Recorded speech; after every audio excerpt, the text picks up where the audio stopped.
You finally raised your voice. You snapped.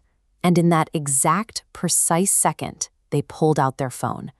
The recording starts with you yelling. It omits the 40 minutes of quiet, deliberate provocation that came before it. The half smiles, the small contradictions, and the calm voice walking past you, dropping the one single sentence designed to land. If this has happened to you, you probably spend a long time after the fight feeling a profound kind of motion sickness. You replay the event in your head. You count your own sins. You genuinely start to wonder if you really are the problem.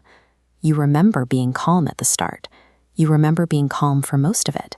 There is an incomprehensible gap between who you know yourself to be and the screaming person you became in those final 4 minutes. Clinical literature has a name for this dynamic. Some call it the provocation loop. Others call it reactive abuse. It describes the moment where someone quietly turns up the heat on a conversation until you crack, then steps back to use your reaction as the entire story. That gap between your normal self and your reaction looks like an emotional failure, but it points to a specific pattern of behavior that psychologists have been studying for decades. To understand how this trap is set, we have to look at the mindset of the person setting it. We have to look at the hours before the argument even starts and examine the profile of the vulnerable narcissist. Researchers at Iowa State ran 4 studies in 2015 on what drives narcissistic rage. The data pointed away from the loud, chest-thumping grandiosity we usually imagine. Instead, the danger lies in a quiet, thin-skinned vulnerability, paired with a constant, angry rumination over tiny, perceived slights. A 2023 PATH model study traced the emotional pathway leading to this rage. It starts at vulnerability and moves directly through a massive central node, shame. That shame then expands into an output of high-variance hostility and aggression. A vulnerable narcissist experiences exposure as a physical threat.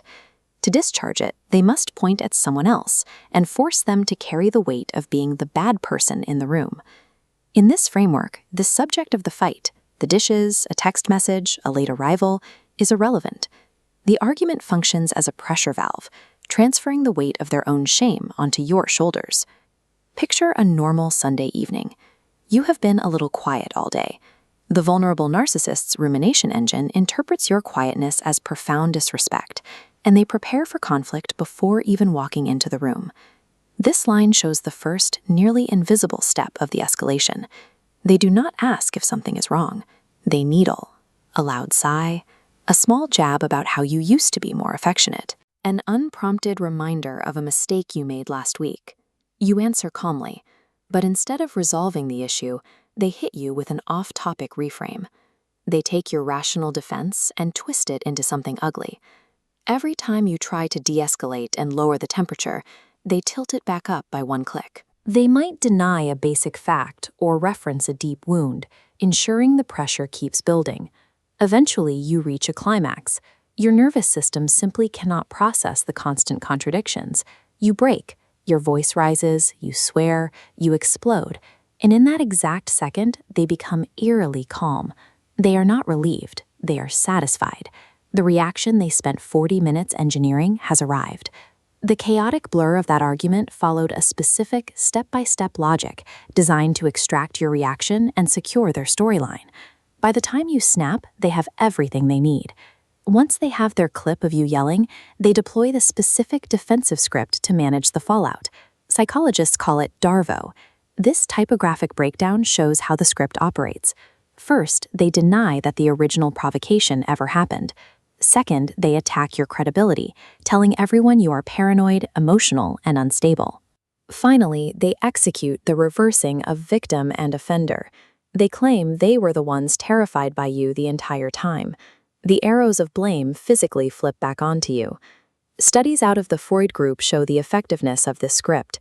When presented with a DARVO narrative, outside observers consistently believe the person who presents the evidence, your angry reaction, and they blame the actual victim.